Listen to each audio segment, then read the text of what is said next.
Assalamualaikum warahmatullahi wabarakatuh. Perkenalkan, nama saya Yufni Faisal, mahasiswa akuntansi angkatan 2016. Pada kesempatan kali ini saya akan mempresentasikan hasil penelitian yang telah saya lakukan. Sebelumnya saya ingin mengucapkan terima kasih kepada Ibu Asmiati selaku dosen pembimbing saya, kemudian kepada dosen penelaah dan kepada para audiens sekalian.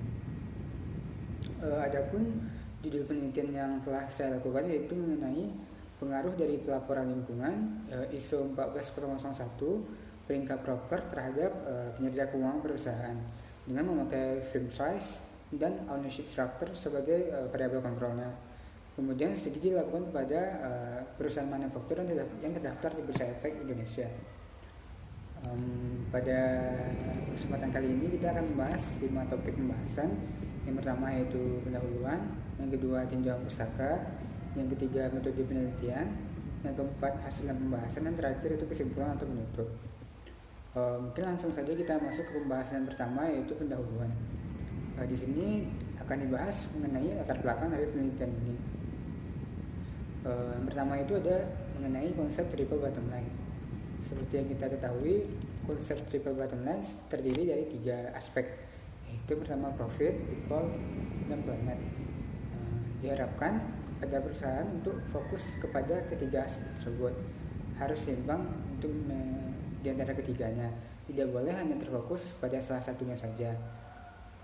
Dengan seimbangnya ketiga aspek tadi, diharapkan nantinya keberlangsungan perusahaan dapat terjaga. Pada penelitian ini, aspek yang kita bahas yaitu mengenai aspek lingkungan. Karena seperti kita tahu, pada saat sekarang ini para stakeholder semakin menyadari bagaimana pentingnya untuk menjaga dan melestarikan sebuah lingkungan di sekitarnya. Hal ini disebabkan karena makin banyaknya kerusakan lingkungan yang terjadi saat ini, serta menyebabkan bencana alam dan kerusakan ekosistem. Oleh karena itulah kinerja lingkungan harus selalu diperhatikan oleh perusahaan. Kemudian untuk latar belakang selanjutnya itu mengenai undang-undang yang dikeluarkan oleh pemerintah Indonesia mengenai perlindungan dan pengelolaan lingkungan hidup. Di sini dijelaskan dalam Undang-Undang Nomor 32 Tahun 2009. Ringkasnya berisi tentang upaya sistematis dan terpadu yang harus dilakukan untuk melestarikan fungsi lingkungan hidup dan mencegah terjadinya kerusakan dan pencemaran lingkungan dengan berbagai tahapan yang dimulai dengan perencanaan, pemanfaatan, pengendalian, pemeliharaan, pengawasan, dan penegakan hukum. Kemudian untuk menilai kinerja lingkungan perusahaan itu sendiri dapat kita lihat dalam 3 aspek. Yang pertama itu melalui pelaporan lingkungannya sendiri yang diungkapkan pada laporan annual report perusahaan atau laporan keberlanjutan yang dipublikasikannya. Kemudian melalui sertifikasi ISO 14001 yang telah dimiliki oleh perusahaan, yang sebagaimana kita tahu, ISO merupakan organisasi standar internasional mengatur berbagai macam hal, salah satunya mengenai manajemen lingkungan hidup. Kemudian terakhir itu melalui peringkat proper yang didapatkan perusahaan. Peringkat proper sendiri itu merupakan peringkat yang diberikan oleh pemerintah Indonesia kepada masing-masing perusahaan terkait dengan kinerja lingkungannya, apakah sudah baik atau belum. Di proper sendiri itu terbagi menjadi 5 tingkatan. Yang pertama itu adalah tingkatan emas, yang berarti yang paling baik. Yang kedua itu ada hijau, yang ketiga ada biru. Biru ini merupakan batas minimal jika sebuah perusahaan sudah baik dalam melakukan kinerja lingkungannya. Kemudian untuk yang belum baiknya itu ada peringkat merah dan peringkat hitam. Untuk selanjutnya, kenapa saya memilih perusahaan manufaktur dalam penelitian ini? Dikarenakan perusahaan manufaktur itu sendiri memiliki proses yang kompleks, mulai dari pengolahan bahan bakunya atau bahan mentah hingga menjadi bahan jadinya nantinya. Berdasarkan hal inilah saya memilih perusahaan manufaktur untuk diteliti, karena dengan kompleksnya kegiatan operasi dari perusahaan manufaktur tadi, tentunya keterkaitannya dengan aspek lingkungan juga sangat erat. Dapat dilihat dari aktivitas operasi perusahaan yang akan menghasilkan berbagai macam pembuangan seperti polusi, limbah, dan hal lainnya yang tentunya akan menghasilkan permasalahan lingkungan jika tidak diolah dengan baik. Kemudian terkait dengan penelitian-penelitian sebelumnya juga didapatkan hasil yang berbeda-beda pula. Hal ini dikarenakan perbedaan pemakai indikator, baik itu indikator dalam mengukur kinerja lingkungan atau kinerja keuangan serta sampel perusahaan yang digunakan. Selanjutnya untuk rumusan masalah pada penelitian ini kita mempunyai 4. Yang pertama itu apakah pelaporan lingkungan berpengaruh terhadap kinerja keuangan perusahaan? Yang kedua, apakah ISO 14001 berpengaruh terhadap kinerja keuangan perusahaan? Yang ketiga, apakah peringkat proper berpengaruh terhadap kinerja keuangan perusahaan? Dan yang terakhir, apakah pelaporan lingkungan ISO 14001 dan peringkat proper berpengaruh terhadap kinerja keuangan perusahaan dengan frame size dan ownership structure sebagai variabel kontrolnya. Selanjutnya itu mengenai tujuan penelitian. Masih sejalan dengan rumusan penelitian tadi, ada 4 juga untuk tujuan penelitian dalam penelitian ini. Yang pertama yaitu untuk mengetahui pengaruh dari pelaporan lingkungan terhadap kinerja keuangan perusahaan. Yang kedua yaitu untuk mengetahui pengaruh dari ISO 14001 terhadap kinerja keuangan perusahaan. Yang ketiga untuk mengetahui pengaruh dari peringkat proper terhadap kinerja keuangan perusahaan. Dan yang terakhir itu mengetahui pengaruh ketiganya secara simultan terhadap kinerja keuangan perusahaan. Berikutnya yaitu manfaat penelitian.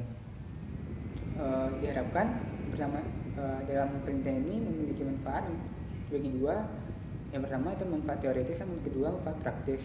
Untuk manfaat teoritis sendiri diharapkan nantinya hasil yang didapatkan dari penelitian ini dapat menjadi bukti empiris mengenai pengaruh kinerja lingkungan terhadap kinerja keuangan dari sebuah perusahaan. Kemudian untuk manfaat praktisnya, pertama baik dari sisi akademisi, harapannya nanti hasil penelitian ini dapat dijadikan sebagai acuan atau referensi untuk penelitian selanjutnya. Kemudian bagi perusahaan, diharapkan dengan adanya hasil penelitian ini dapat menjadi pertimbangan bagi para manajemen agar memperhatikan kinerja lingkungan sebuah perusahaan, yang mana tentunya nanti akan mempengaruhi keberlangsungan dari perusahaan itu. Kemudian dari sisi investor, kreditor, dan pihak eksternal, dengan adanya hasil penelitian ini diharapkan dapat dijadikan pertimbangan oleh investor, kreditor, dan pihak eksternal tadi dalam berinteraksi dengan perusahaan atau mengambil keputusan investasi terhadap perusahaan itu. Kemudian untuk pembahasan selanjutnya yaitu mengenai tinjauan pusaka.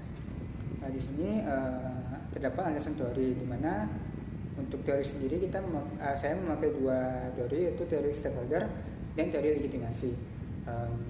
Teori stakeholder sendiri dapat secara ringkas dapat diartikan bagaimana hubungan antara perusahaan kepada para stakeholdernya. Antara perusahaan dan stakeholder akan saling mempengaruhi satu sama lain, sehingga interaksi keduanya akan mempengaruhi tujuan masing-masing keduanya pula.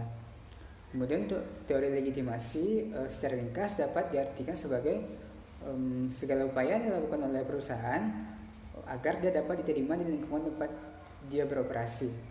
Dalam hal ini kinerja lingkungan tentunya saling berkaitan dengan kedua teori tersebut dalam mempengaruhi perusahaan. Karena jika kinerja lingkungan perusahaan baik, maka kemungkinan juga akan menghasilkan citra perusahaan yang baik. Nah, jika citra perusahaan baik, otomatis akan lingkungan di sekitarnya akan mampu menerima perusahaan tadi. Dalam hal ini stakeholder. Dengan baiknya citra perusahaan tersebut, para stakeholder juga tidak akan menolak untuk berinvestasi di perusahaan, sehingga lebih mempercayai hubungan mereka. Kemudian untuk pelaporan keuangan ISO 14001 proper kinerja keuangan dapat dilihat lebih rincinya dalam draft deskripsi yang telah dibagikan. Kemudian untuk penelitian terdahulunya terdapat beberapa perbedaan, baik itu dari tahun 2011, 2014 sampai dengan 2020. Masih terdapat perbedaan hasil penelitian, baik itu hasilnya signifikan ataupun non signifikan. Perbedaan ini dapat terjadi karena beda pula indikator yang dipakai, baik itu dari indikator kinerja lingkungan maupun indikator pengukur kinerja keuangan serta sampel perusahaan yang digunakan. Selanjutnya yaitu hipotesis penelitian. Di penelitian ini ada 4 hipotesis. Pertama itu hipotesis pertama, pelaporan lingkungan berpengaruh signifikan dan positif terhadap kinerja keuangan perusahaan. Untuk hipotesis yang kedua, yaitu sertifikasi ISO 14001 berpengaruh signifikan dan positif terhadap kinerja keuangan perusahaan. Kemudian hipotesis yang ketiga, peringkat proper berpengaruh signifikan dan positif terhadap kinerja keuangan perusahaan. Dan hipotesis yang terakhir yaitu yang keempat, pelaporan lingkungan ISO 14001 dan peringkat proper berpengaruh secara simultan terhadap kinerja keuangan perusahaan dengan firm size dan ownership structure sebagai variabel kontrolnya. Kemudian untuk rangka pemikiran dapat dilihat pada slide penjelasan bahwa X1, X2, dan X3 dapat dilihat algoritma dalam mempengaruhi kinerja keuangan perusahaan dengan variabel kontrol, frame size, dan ownership structure. Untuk metode penelitian sendiri, jenis penelitiannya itu berupa deskriptif kuantitatif, di mana kita meneliti data berupa angka-angka, dan untuk sumber datanya itu dari sumber. Untuk populasinya yaitu semua perusahaan manufaktur yang terdaftar di Bursa Efek Indonesia pada tahun 2020. Untuk sampel yaitu perusahaan manufaktur yang telah menerbitkan laporan tahunannya atau annual report tahun 2019 sampai dengan 31 Mei 2020. Untuk teknik pengumpulan data sendiri yaitu dengan melihat data keperpustakaan atau melihat website dari masing-masing perusahaan dan melihat penelitian-penelitian atau jurnal ilmiah yang telah ada sebelumnya. Kemudian untuk variabelnya, untuk variabel independen sendiri seperti yang telah dijelaskan tadi, yaitu terdiri dari pelaporan lingkungan yang diukur dengan standar GRI, bagaimana perusahaan itu apakah sudah lengkap atau belum pengungkapannya. Jika dia nanti untuk mendapatkan hasilnya yaitu pengungkapan berapa pelaporan lingkungan yang diungkapkan oleh perusahaan akan dibagi dengan total yang harus diungkapkannya. Kemudian untuk proper dilihat dari peringkat yang didapat oleh perusahaan. Untuk ISO dilihat apakah sebuah perusahaan sudah memiliki sertifikasi ISO atau belum. Kemudian untuk variabel independen itu berupa kinerja keuangan yang diukur dengan return on asset-nya. Untuk variabel kontrol saya memakai frame size dan ownership structure. Kemudian untuk teknik analisis data, yang pertama itu ada analisis statistik deskriptif. Yang kedua itu ada uji asumsi klasik yang terdiri dari beberapa pengujian. Dan yang ketiga itu ada pengujian hipotesis yang juga terdiri dari beberapa pengujian. Baiklah, kita langsung saja masuk ke pembahasan selanjutnya, yaitu hasil dari penelitian ini. Untuk gambaran umumnya, gambaran objek penelitian didapatkan yaitu perusahaan manufaktur yang listed di BI itu sebanyak 175 perusahaan. Perusahaan dan yang belum menerbitkan annual reportnya sampai dengan 31 Mei 2020 didapatkan 155 perusahaan. Jadi total perusahaan yang jadi sampel penelitian ini sebanyak 20 buah. Nah, untuk penelitian ini saya memakai 3 tahun pengamatan, sehingga total sampel secara keseluruhan yaitu 60 buah.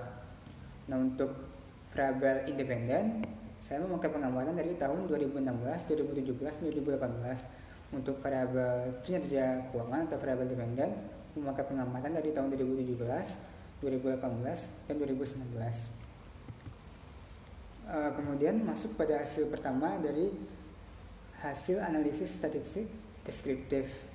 Di sini didapatkan nilai minimum, maksimum, nilai mean atau nilai rata dan standard deviation dari masing-masing variabel, baik itu ISO, proper, CIDI atau pelaporan lingkungan, ROA, frame size, dan ownership structure. Nilai minimum ini menunjukkan bagaimana nilai minimum yang dimiliki oleh sampel. Nilai maksimum menunjukkan nilai yang paling tinggi yang dimiliki oleh sampel, serta mean merupakan nilai rata-rata yang diperoleh sampel penelitian ini. Dan nilai standard deviation memperlihatkan apakah nilai yang didapatkan oleh sampel bervariasi atau tidak.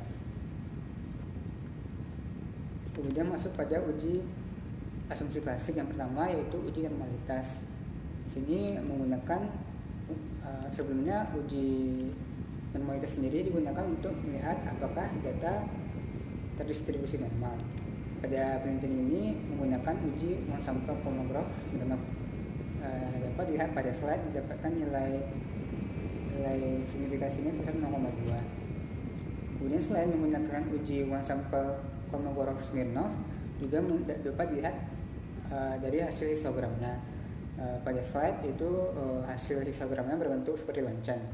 Kemudian juga dapat dilihat dari hasil normal PP plotnya, yaitu titik plot masih mengikuti garis-garis diagonal. Kemudian uji asumsi klasik yang selanjutnya yaitu uji multikolinearitas. Uji multikolinearitas sendiri yaitu untuk melihat apakah ada korelasi antara masing-masing variabel dan juga untuk melihat hubungan linear antara variabel-variabel dalam model penelitian. Dapat dilihat di dalam slide didapatkan nilai FIF, nilai tolerance masing-masing variabel. Untuk lebih jelasnya nanti akan segera dijelaskan. Kemudian lanjut ke uji asumsi klasik selanjutnya yaitu uji heteroskedastisitas. Di sini memakai beberapa pengujian. Yang pertama yaitu sebelumnya uji heteros ini berguna untuk melihat apakah terdapat perbedaan varians dari residual satu pengamatan ke pengamatan lainnya. Pada uji dasar semua variabel itu tidak terdapat gejala heteroskedastisitas, tapi satu variabel yaitu variabel proper memiliki gejala heteros, di mana nilai signifikansinya didapatkan 0,007. Maka saya melakukan uji heteros alternatif lainnya yaitu uji Spearman dan uji scatterplot. Pada uji Spearman dapat didapatkan hasil semua variabel itu tidak ada gejala heteros. Kemudian pada uji scatterplot juga didapatkan semua variabel tidak terdapat gejala heteros. Untuk selanjutnya uji asumsi klasik yang berikutnya yaitu uji autokorelasi. Uji autokorelasi sendiri itu untuk menguji apakah dalam suatu model regresi terdapat korelasi antara kesalahan mengganggu pada periode T atau sebelumnya. Dapat dilihat nilai Durbin Watsonnya yaitu 0,9. Nah, dari beberapa uji asumsi klasik tadi, seperti yang telah dilihat pada slide sebelumnya, dapat ditarik kesimpulan yang pertama itu untuk uji normalitas data, di mana pada uji normalitas one sample Kolmogorov-Smirnov itu didapatkan nilai signifikasinya 0,2, lebih besar dari 0,05. Artinya data itu terdistribusi normal. Juga dapat dilihat dari hasil kurva histogram tadi yaitu berbentuk lonceng dan hasil scatterplot yaitu titik-titiknya masih mengikuti dan berada di sekitar garis diagonal. Hasil tersebut dapat diartikan bahwa data residual dalam penelitian ini terdistribusi normal. Kemudian untuk uji multikolinearitas dapat kita tarik kesimpulan bahwa tadi pada tabel didapatkan nilai toleransi semua variabel independennya itu lebih dari 0,1 dan nilai FIF-nya untuk semua variabel tadi kurang dari 10. Hal ini menandakan bahwa model persamaan regresi mengindikasikan tidak terjadinya multikolinearitas. Kemudian untuk uji selanjutnya yaitu uji heteroskedastisitas. Seperti kita ketahui tadi, untuk pada uji Gleiser itu ada satu variabel yang mengalami gejala heteros karena nilai signifikansinya yaitu 0,07, lebih kecil dari 0,05. Sehingga saya melakukan uji alternatif lain yaitu uji Spearman dan uji scatterplot. Nah, pada uji Spearman didapatkan nilai signya semua variabel itu lebih besar dari 0,05 sehingga dapat dikatakan tidak terjadi gejala heteroskedastisitas. Nah, untuk uji scatterplot didapatkan gambar tadi yaitu titik plotnya tidak beraturan dan berada di atas dan di bawah angka 0 pada sumbu Y. Hasil tersebut dapat diasumsikan bahwa tidak ada masalah heteroskedastisitas sehingga model pengujian dalam penelitian ini layak untuk digunakan. Dan yang terakhir dalam uji asumsi klasik yaitu uji autokorelasi, di mana tadi setelah dilihat pada tabel nilai Durbin Watsonnya itu sebesar 0,9, berarti masih di antara -2 dan +2. Jika dia masih di antara -2 dan +2, maka dapat disimpulkan tidak terdapat autokorelasi antara data berdasarkan urutan waktu dan dari model regresi ini. Kemudian masuk pada uji hipotesis pada uji pertama yaitu uji koefisien determinasi. Di sini uji ini digunakan untuk melihat seberapa pengaruh variabel independen mempengaruhi variabel dependen. Di sini dapat dilihat nilainya R² sebesar 0,237 atau 23,7%. Maka variabel X mempengaruhi Y sebesar 23,7%. Sisanya itu dipengaruhi oleh variabel-variabel lain yang tidak diteliti. Selanjutnya itu hasil uji T. Hasil uji T ini dapat digunakan untuk melihat pengaruh pada variabel secara parsial. Dapat dilihat pada nilai signifikasinya untuk melihat apakah variabel itu berpengaruh signifikan atau tidak. Kemudian untuk pada nilai value itu melihat apakah pengaruhnya positif atau negatif. Kemudian hasil uji F ini digunakan untuk melihat pengaruh dari variabel secara simultan. Dapat dilihat pada nilai signifikasinya. Adapun ringkasan dari hasil uji T dan uji F ini dapat kita simpulkan bahwa untuk hipotesis pertama yaitu pelaporan lingkungan berpengaruh signifikan dan positif terhadap kinerja keuangan perusahaan. Berdasarkan hasil uji T tadi, maka hipotesis pertama ini ditolak. Kemudian untuk H2, sertifikasi ISO 14001 berpengaruh signifikan dan positif terhadap kinerja keuangan perusahaan. Berdasarkan hasil uji T tadi, maka H2 ini diterima. Kemudian untuk uji selanjutnya yaitu H3. Hipotesis ketiga yaitu mengatakan bahwa peringkat proper berpengaruh signifikan dan positif terhadap kinerja keuangan perusahaan. Dapat disimpulkan bahwa H3 ini ditolak karena hasilnya lebih kecil. Kemudian untuk H4, pelaporan lingkungan ISO 14001 dan peringkat proper berpengaruh secara simultan. Untuk H4 ini kesimpulannya diterima. Baiklah, untuk pembahasan terakhir yaitu kesimpulan dari penelitian ini. Dapat disimpulkan bahwa yang pertama itu pelaporan lingkungan itu memiliki hubungan yang positif namun tidak berpengaruh signifikan terhadap kinerja keuangan perusahaan. Hal ini menjelaskan bahwa dampak positif yang didapatkan oleh perusahaan tadi karena melakukan pengungkapan lingkungan tidak mempengaruhi kinerja keuangan perusahaan tersebut. Namun pengaruhnya itu dihasilkan dalam jangka waktu yang panjang, tidak pada saat itu atau tidak secara instan dirasakan perusahaan dan melalui berbagai tahapan.